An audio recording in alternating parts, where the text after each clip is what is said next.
Is there anybody there?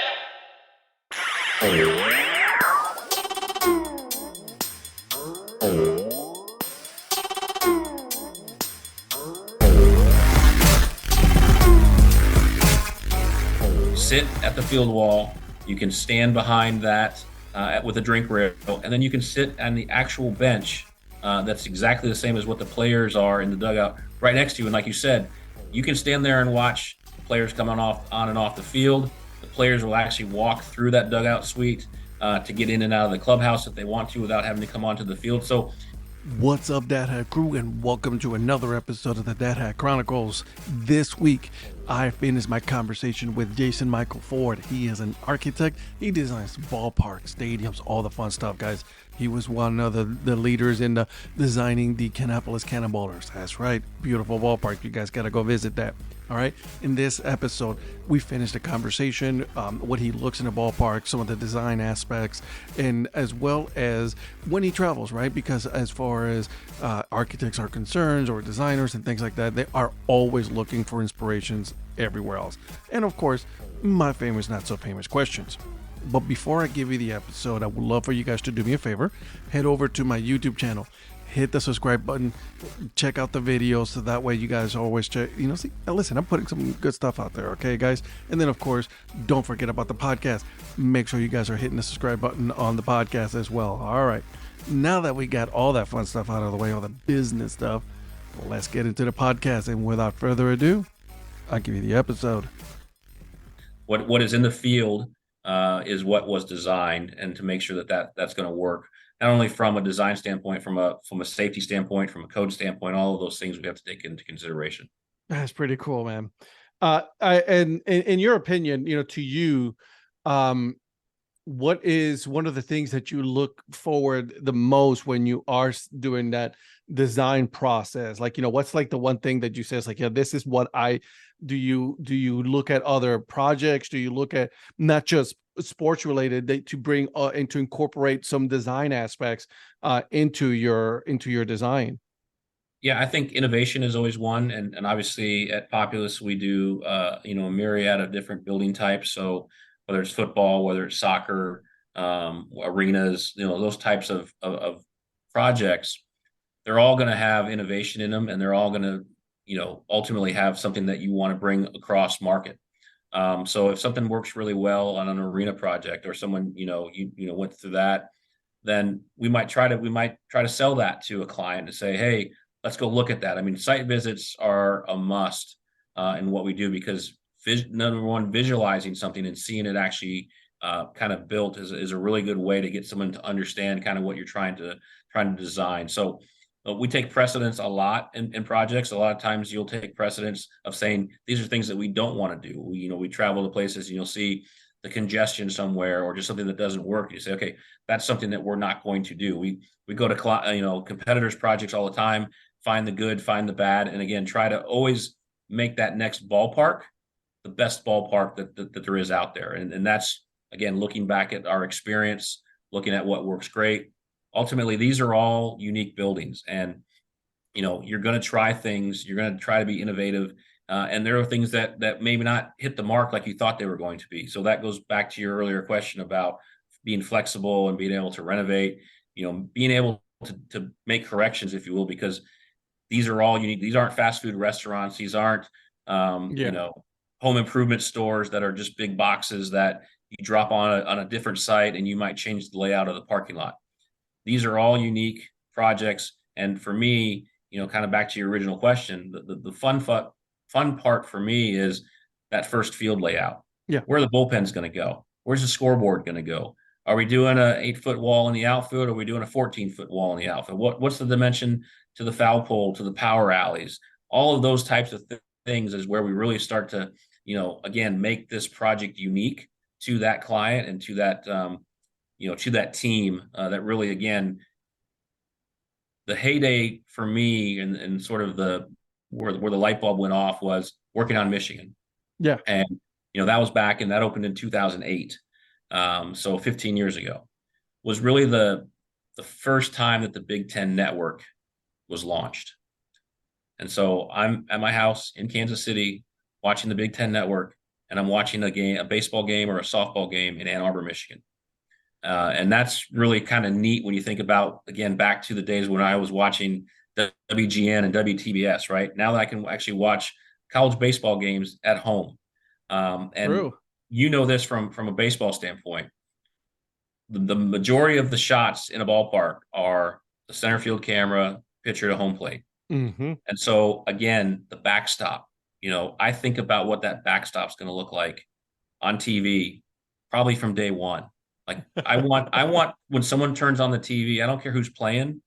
I want you to think about where they're playing at, not necessarily who's playing, and have that backstop be unique and identifiable, and things that other people maybe don't think about. Because that for me that's what I think about when I turn on the TV.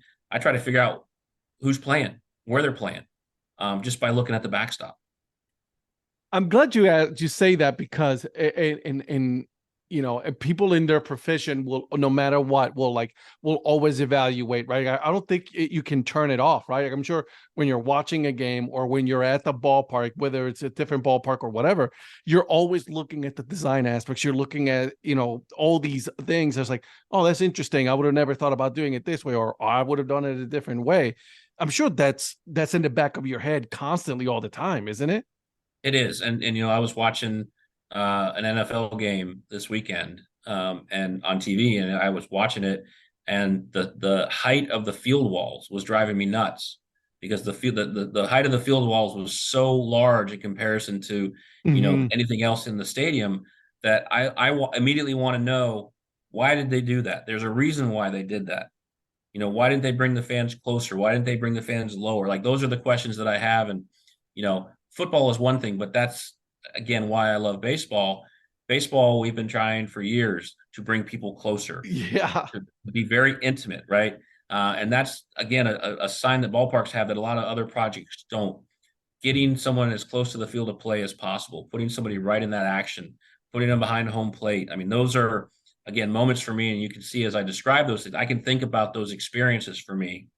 And so that's the beauty of loving what you do. I'll say, in terms of, I will always go to a game. I'll go to a ballpark. I'll go to the Titans game this weekend. I'm always trying to have those experiences because now I'm designing those or working on projects with our designers on how to create those experiences for other folks. And to me now, when I go into a minor league ballpark or any ballpark for that matter, is I look at the experience from various viewpoints of the ballpark, right? So I like to move around and look at the ballpark and see how the game changes from that seat. And there are some ballparks where I can tell you, like, there's not a bad seat. But then there's some ballparks you're like, oh, this is a rough one to watch, and it's like it's uncomfortable, and I can see where, like, it would drive you nuts. Like, for example, that game, like, for the football game, it's like, why would that wall is so high? I literally was watching, my wife is a Steelers fan, and I was watching that game, and then I was noticing that, like, the walls were very, very large, for that game. I'm like, okay, so, like, you're separating fans from the game. But when it comes to baseball, like, even now, it's like the by the first base and all that is becoming, those are smaller. Yes, there's netting there, but it's still a very intimate compared to a football game or anything like that. Yeah, I mean, I was with a client this week, and we were standing in a dugout, Mhm. and the dugout was recessed, and they asked the question. They said, why couldn't we just put the dugout at field level? There are several ballparks around in the country that have the dugouts are not recessed, and so that is obviously an option. But the question came up, and I said, well, when you recess the dugout, you lower it, you bring people closer. People can see over the dugout. You don't impact the seating as much behind it.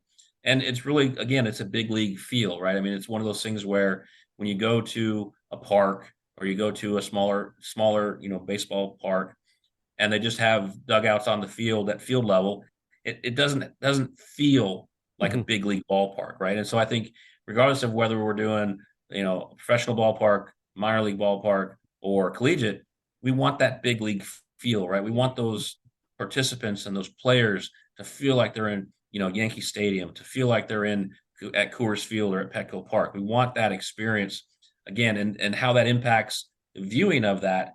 that's something else that you think about the fan experience. So you're taking a lot of, people's preferences and experiences and trying to meld those together to come up with really a design that enhances that for everybody.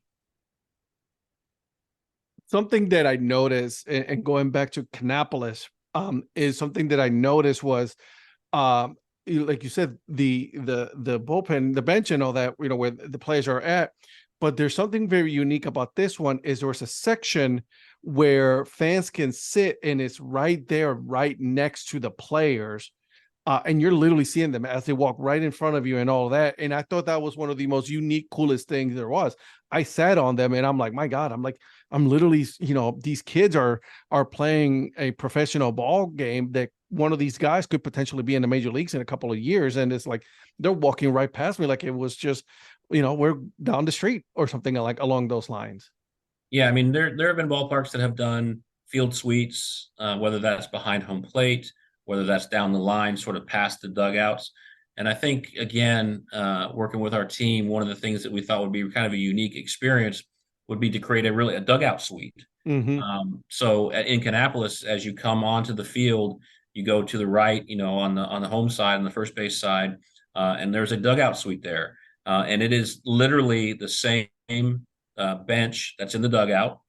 It has a drink rail, and then it has stadium seats, in front of that drink rail, so you can sit at the field wall, you can stand behind that with a drink rail, and then you can sit on the actual bench that's exactly the same as what the players are in the dugout right next to you. And like you said, you can stand there and watch players coming off on and off the field. The players will actually walk through that dugout suite to get in and out of the clubhouse if they want to without having to come onto the field. So it's creating that experience and it's creating that access. On a night that now the Cannonballers for all their home games, they have that unique experience that they can offer. They can have people have sponsors rent that space out during games, and again, it's different than a normal suite or a field suite or the club seat or just the standard seats in the seating bowl. So it's just one more opportunity for their ticketing staff, for their marketing folks to have an opportunity to sell an experience that you can't really get anywhere else. And I love that. That was cool. And something, and as you were saying, you were talking about this. I was thinking about, because I'm from Cleveland, right? I'm a Guardians fan, and all the way in the outfield where some of the pitchers used to be before they did the renovations, there was that little bullpen.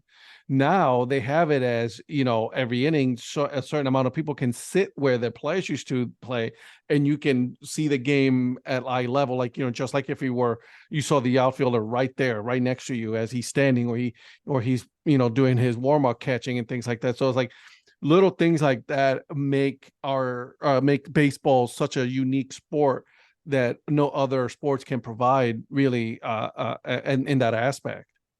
Well, and you mentioned Jacobs Field, when we designed that back in the late 90s, Mm-hmm. Coors Field, it was a different era for ballparks. I mean, we Yeah. built really large ballparks, and really those ballparks had one or two types of seats in them. And what you see now from fans is they want social experiences. They want to be in large groups. They don't necessarily want to have a seat. They don't even necessarily want to watch the game. So it's creating those social experiences because people are going to go to the game to watch baseball, but people are also going to go because that's where other people are going, and that's where they want to have those experiences. So we're getting away from just very large stadiums with tens of thousands of seats, and really making it again more intimate, more unique, and giving people a variety of things that they can do still at the ballpark, still watching the game, still part of the action, but not like the person who sits behind home plate with a scorecard, writing down balls and strikes. So let me ask you, and then I'm very intrigued by this part is, as you as a person, as a designer, as an architect, when you are now going into ballparks, um, do you carry a notebook with you or something along those lines to start taking notes? And like, is that something that is ingrained in you to look at everything now? Besides, obviously, besides enjoying the ballpark and a good beer. Well, the great thing is, I would say 15 years ago, yes. Now that I have an iPhone, Oh God, I it's take it's my that lifeline. and I take notes. um, on that. But really, it's about capturing images. It's really taking pictures of places that I've been, and Interesting. I continue. Unfortunately, um, I have all the photos on my phone. I mean, I Mhm. don't. I'll save them obviously on project servers and on things for work, but I also don't delete them off my phone. So Oh, anytime that I'm with a client or I'm thinking about something, I'm looking on my phone for examples for photos of things that I've seen, yeah. and I share those. And so I have that really kind of in real time. Um, and I know at the end you ask kind of questions. I hope that maybe you'll ask me how many photos I have on my phone right now. It was coming. It was coming. But again, it for me, that's really what I have of, when we pitch something, I can pull up. I don't have to Google things. I can just go right to my phone and say, here's a picture of it here. Here's a picture of it there. Um, just again, those are the experiences now that I capture those things. I have them up here, but I also have them on my phone so that I can just go back and I can all the time I go into my phone and I'll search Canapolis, right? And I know that within the thousands of photos that I have of Canapolis, I have Yeah. a picture of the dugout suite, or I have a picture of a field wall condition or a wall pad or something there that I want to share with somebody. That's cool. That's pretty cool. So let me ask you then, do you know by heart, or have you checked how many actual photos do you have on your iPhones regarding ballparks and designs that you've taken? I don't know that I have it segregated down that far. I mean, obviously, the beautiful thing now is you can search by word, Yeah. and it'll find things. But I just did a quick look, and I've got 53,000 photos on my phone. Oh my God. So So you need an iPhone with a lot of memory in yeah, and order. I would say to my family that most of those pictures are of my family, right? But they're probably not. They're probably of ballparks. Yeah, it's funny because my phone now is like it has mostly like the videos I make and pictures I take, all that. Like I have pictures of my family. But you're right. It's like when you start getting into the business, you're like, oh my God, a lot of my pictures are not of my family. Yeah, no, and that, like I said, that for me is that personal aspect of sharing something with a client or having a conversation and just very quickly, based on what I know I've seen and our experiences, be able to pull up something very quickly and share that with them as we work through designing a ballpark. A couple more questions here, and then we'll get into my fun, famous, not so famous question here. But to you, so far in your career, what has been for you the most, one of the most fun project that you've worked on? That you feel like, man, this was a fun project. Well, Petco obviously is up there just Yeah, because well, obviously, yeah. a lifelong Padres fan. I've looked forward to attending World Series. I was hoping this year they were going to make the playoffs. I was hoping Man, last year they yeah. were going to make the World Series, but I'm not giving up. They haven't won it yet, but I'm not giving up. They also haven't thrown a no hitter to this point. I'm not giving up. You One of the you few keep teams holding that on to haven't. that hope, my friend. Yes. Um, I would say that I just literally was having this conversation with someone, another minor league general manager today. Canapolis was really the culmination for me, and I've got a long career ahead, I hope. Hmm. But the client, the team, our team internally, even the contractor on that project, we really all had the same goal and the same focus. Again, it was long before the pandemic hit, but it really was a project. I'm really proud of the end result and also how we got there. The client um, was one in which they trusted us, they trusted the contractor. So as we were working through the design, presenting those things, trusting us when as we looked at those different aspects of the design, um, the relationships that we build. Again, you think about the time that it takes, 4 or 5 years from start to finish on a project like this. So we spend 4 or 5 years with the same group of folks in the office internally. We spend it with our owners, we spend it with our teams, and we spend it with our contractors. So you really build strong relationships after, that carry on after the project is over. So I'm constantly texting with the deputy city manager, city of Kannapolis. Scotty Brown is downstairs. I just spent an hour with him. So those are relationships that I'm going to have for the rest of my life. And as I continue to do work on more projects, I'm just going to have more and more people in my life that, again, we have similar experiences that we've worked through. Again, these unique projects that don't occur, they're not, nothing is the same. So as we work on the next project, there's nothing about it. You could argue that it's going to have seats, it's going to have bases, it's going to have a net. All of those things are very similar, Everything but else is. we strive to make sure that every project, every ballpark is unique to where it is. And again, it goes back to, as I said earlier, turning on a TV, seeing the backstop. That backstop better, you better be able to tell me where that project is, because that's what we strive for. And last question then. Obviously, with Major League Baseball, the partnership with minor league baseball, right? A lot of these minor league ballparks now are needing to do a lot of upgrades and things like that. So I'm sure Populous is in the mix when it comes to a lot of these ballparks and a lot of these teams needing an architectural group in order for you guys, for them to be up to the level of expectations from Major League Baseball. Correct? Yeah, so when the PDL came out, 2020, 2021, I think again it changed the landscape, Yeah. and it really again took a building that was focused on fan experience, was focused on player experience, but as you went up through different levels, the player experience was different. So Major League Baseball really wanted to make that player experience through all of their minor league levels very similar. So there are ballparks. Kannapolis was one of them that, as the requirements changed, it didn't now was not in compliance. So there were a couple of tweaks, a couple of things that we had to do at each of those.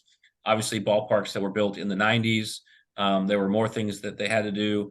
Very, I don't want to say simple things, but things that you don't think about of female staff locker rooms, for example, Mhm. female umpire rooms, that those were never requirements. So the evolution of the game, the evolution of, the people involved with baseball has really changed those requirements. So, the great thing about some of the projects we worked on at Jacksonville, in Indianapolis, at large AAA ballparks, those are usually pretty easy to bring up to current standards.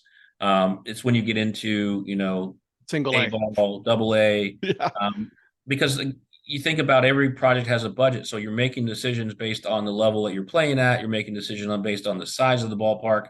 So those have been, I would say more challenging than some of the larger ballparks to bring up to standards. But again, it goes back to the relationships that you build on those original projects. And, we've done over 130 ballparks at Populous. So you think about all of the people that we've worked with just on ballparks, and those relationships. And so, hopefully, and most of the time we'll get someone who will just call us and say, will you help us do this? Other times we've had to compete for them because of how the financing was done. But it really brings, for us, it's really talking about our ballpark experience. And at the end of the day, these projects, we're trying to do them as economically as possible as well, Mhm. because they're not revenue generation projects. We're not creating things that are generating revenue for the customer or the client or the city. So you've got to be really good at making sure that you're on budget, and giving them really the most that you can for their budget. Yeah, the most bang for the buck, right? Absolutely. All right. And I just thought about this when you were talking. What is your holy grail of, like, the ballparks? Like, what is the one that you hold, like, whether you design it or something that you've always admired as far as a ballpark is concerned, or stadium? Yeah, I mean, I'm fortunate enough to have some really good friends at the Red Sox. I mean, I Mhm. really like going to Fenway. Fenway, again, you think Oh, about a I gotta unique get there one of these experience, years. right? I gotta get there. Had a coworker who had never been to Fenway, and she said, any chance that, you could help me get tickets on the Green Monster, right? And so for me, having helped them experience that, sitting on the Green Monster versus sitting somewhere else, Wrigley is always fun. A lot of the older ballparks, again, I'll put Petco up against anything. PNC Park is great. Oh, beautiful Again, being ballpark. an intimate ballpark. I was lucky enough; I didn't work on Comerica Park. Obviously, we did, but was able to go to the Michigan kid, right? I went to the last game at Tiger Stadium, and I went to the first game at Comerica Park. So having those opportunities for me, again, all of those ballparks are different for different reasons Hmm. and unique. And so I think it's really hard to kind of say what's the best, one that's out there.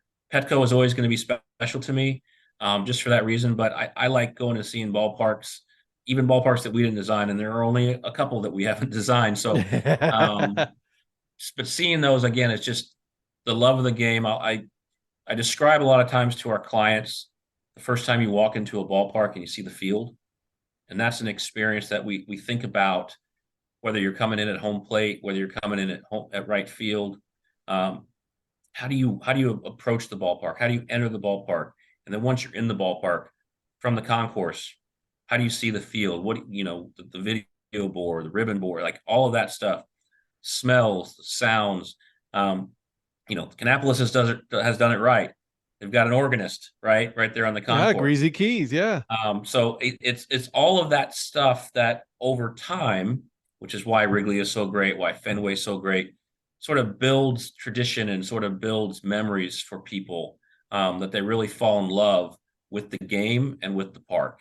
And so, a successful project for us is the project that stands time and memories are made and people have, feelings about, deep feelings about the experiences they've had at the ballparks. I took my mom to the 2004 World Series when the Red Sox won and when they broke the curse. Yeah. My mom's a big Cardinals fan, so she wasn't super happy, but she took me to the '82 World Series when the Cardinals beat the Brewers.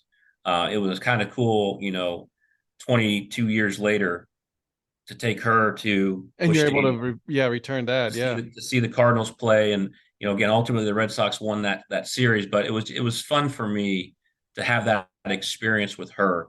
I've taken my son to a bunch of games, gone with my family to a bunch of games, and it's just part of the fabric of what is really unique about baseball and how that impacts families and the experiences that you have. Couldn't have said it better myself, my friend. That's, yeah, you're right. You're absolutely right. All right, my friend. Are you ready? I hope so. Okay. So, and I'll give you the easiest one. And this one I ask everybody. You're going to a game, right? You're going to a ballpark, whichever. Let's go. Let's say you go to Petco Park. What is your drink and your food of choice? Well, I think you always have to have a hot dog. I think you Absolutely. always Good. got to Good got to man. got to try a hot dog. Um, the nice thing about concessions too, I think the number one thing that people take away, especially from minor league ballparks, what makes them have a great experience is the food. Mm-hmm. So we always tell our clients when we're talking about concessions and we're talking about the menu, creating that unique menu, the food experience, and it doesn't have to be crazy stuff, but the food when it's prepared has to be great because no matter what, especially minor league, food will ruin someone's experience if the food's not great. So we Absolutely. always we always stress that. And again, it's an important part of the design process of concession stands, kitchens, commissaries, all of that stuff that go into that. Um, Drink of choice, it's probably a Coke. I mean, it's sad to say, but um, Nothing wrong with that. a hot dog and a Coke, pretty good. Can't beat it. Now, I You know gotta what, have I dude? gotta have peanuts. Peanuts is a must at a ballpark. Yeah, peanuts is my. I either do peanuts or sunflower seeds. And I just pick at it and I watch the game. That's my thing. It's like I have a cup and I'm always spitting out the seeds. So my wife Yeah. already knows I need my sunflower seeds for sure. All right. If you could be in any movie, right? Like, I mean, you can be in, immerse yourself in the movie. What movie would it be? Well, aside from some of the early '80s comedies that Uh-huh. probably most people wouldn't even know of, I really like the movie The Natural. Oh, Uh, that's a good one. I wish the ending was a little more drawn out. When Yeah. he hits the foul ball and he breaks the bat, I've always said I wonder if on the cutting room floor there's a he might have, it could be, it's going, it's back, foul. Like I want to see more sort of heartbreak Yeah. that A, he didn't hit the home run, and then B, he broke the bat. I think the ending goes a little too quickly. But the natural for me is one that if you're flipping around and the natural is on, I don't care where it is, I'm going to stop and I'm going to watch it. That's a good movie. Robert Redford did an amazing job in that movie. So it's a great movie. Absolutely. Speaking of kind of movies or shows as well, but like if you could be any fictional character, who Hmm. would it be? Ooh, that is a good one. I tend to deal in nonfiction so much that I don't think about fictional characters. It's funny how people get caught up on like they get stumped by different questions, right? Like for you, it's like you're just like I don't do a lot in the fiction, right? We do a real world. It's like so this is the one that stumped me, but other people get stumped in other different questions. Yeah, I would say it's got to be something related to The Simpsons. But I That's don't know good. how I would fit in there. Simpsons is definitely probably one of my go-tos that I It, try to watch a lot, and the humor of that is probably a lot like me, and I reference The Simpsons a lot. Um, it's still going to this year, yeah, to this day, right? So I mean, it's standard the test of time. The Simpsons had a pretty good Isotopes episode. Now the Albuquerque Isotopes are really kind of named after the Simpsons It's true. professional ball team. So Which is funny because they have the Bart, they have Homer Simpson and all that, at the ballpark, which is amazing. right, yeah. So something related to the Simpsons, I'm sure that would be my answer. I love it. I love it. Okay, so have you ever regifted a gift? Oh yeah, all the time. Who hasn't? Uh, okay. What in your opinion, what is your spirit animal?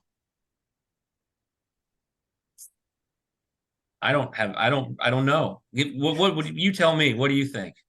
Well, here's the thing. So you got to so you deal in the most American sport there is, right? Baseball, right? So you got to have that's a good one because like you got to have like something like that says apple pie that says baseball. So let me think about this one. I gotta come back to this one, but Okay. that's what I'm going with that theme right there. All right, if you could have one dessert, just one dessert for the rest of your life, what would that dessert be? This is probably the easiest question you could have asked me. Oh yeah, what's that? So, unfortunately, I like dessert. So the go-to, and this is such an easy answer for me. The cookie skillet. So the chocolate chip cookie on the skillet. You can put ice cream on it if you want. It doesn't matter. But that warm chocolate chip cookie, skillet cookie, I'm Oh, done. I'm done. I mean, it's if it's on the menu, I'm getting it. Doesn't oh, that matter. sounds delicious. All right, couple more questions here, my friend. What animal would you think would be the biggest party animal? It's probably got to be the hyena, right? I like that. They're always laughing. They're Yes. always laughing. So that's true. All right. So, and this is something new that you're going to be my first person that I'm going to try this on. Okay. So I have this deck of cards right here. Okay. And on this deck of cards is Major League Baseball Trivia Challenge. Okay. I'm going to ask you the question. I will give you the answer off air, but I'm not going to tell anybody else because I want them to think about it. And then they'll hear the answer on the next episode. But Okay. I'm going to give you the question first. Okay. And I'm just, random here, nothing crazy. And then you tell me if you know the answer. Give me the answer, but I won't say yay or nay. Sounds good? Okay. All right. All righty. So let's take a look. Okay, Jason, are you ready? Yes. What Brewer star recorded his 1,000th career RBI in April of 2018? So, what Brewer star recorded his 1,000th career RBI in April of 2018? So I think it's probably got to be Christian Yelich. Okay. It's a That's my good guess. question. That might be it. That might be it. Well, we'll see. We'll see. We don't know. They'll have to sit out and wait until the next episode. But Jason, thank you so much. I learned a whole bunch. I'll hope to have you again another episode because I'm sure there's 1,600,000 questions that I didn't ask regarding this because this is such a theme that I love. And like you said, baseball is such a unique sport in which design could be, can be going many ways. So thank you so much for really, from the winter meetings, right, taking your time to come in and talk to me about baseball. I've absolutely loved it. I love baseball. I love ballparks. So anytime you want to chat, I'm here. I'm here to chat. We'll do, my friends. I'll send you a text message. Thank you so much, Jason. All right, take care. Take care. I hope you guys enjoy that episode with Jason. Now make sure you guys are following him, all right?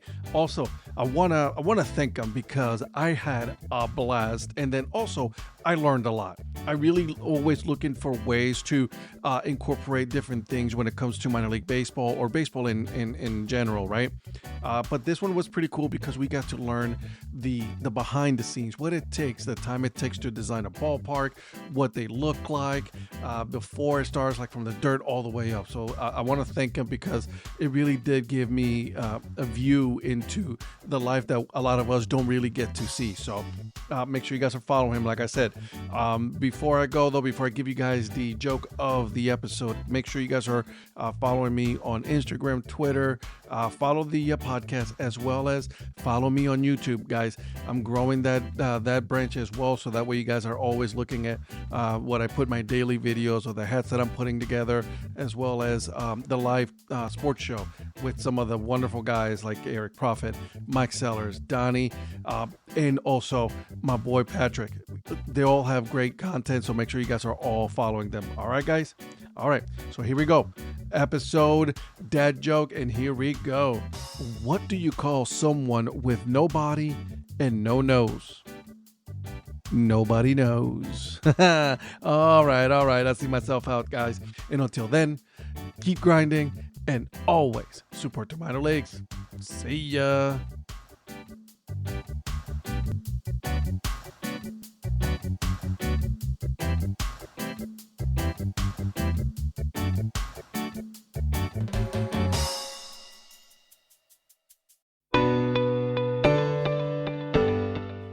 This podcast is part of the Curved Brim Media Network. Here are some of the other members of Curved Brim Media. I'm Paul Caputo, and on the Baseball by Design podcast, I talk to minor league baseball teams, designers, and other super interesting people about what these minor league baseball logos mean, and I talk a little bit about ice cream helmets. What's up, Bucketheads? I'm Anna DiTomaso, and each week on the Baseball Bucket List podcast, I speak with a different fan about their favorite baseball memories, what the game means to them, and what's left to check off on their baseball bucket list. Hey everyone, it's Eric from the great state of Kansas. This is Johnny from the New Orleans Baby Cakes Memorial Museum. And we are the Earn Fun Average podcast, where we talk to a variety of guests about their love of baseball and have fun doing it. America, lower your standards. Average is what we do best. This is Patrick and Corey of BaseballMapper.com, and we have made an interactive map to help highlight all baseball teams from the majors down to collegiate summer leagues. We want to bring you closer to baseball, so get on the site and find a team near you today. Hey guys, this is Patrick Larson from the Minor League Baseball Hat History Series, and in every episode I go through the history of minor league teams through my personal collection of hats. You can find me on Twitter at @PatLarson1. I hope you guys enjoy. Learn more about Curved Brim Media at curvedbrimmedia.com.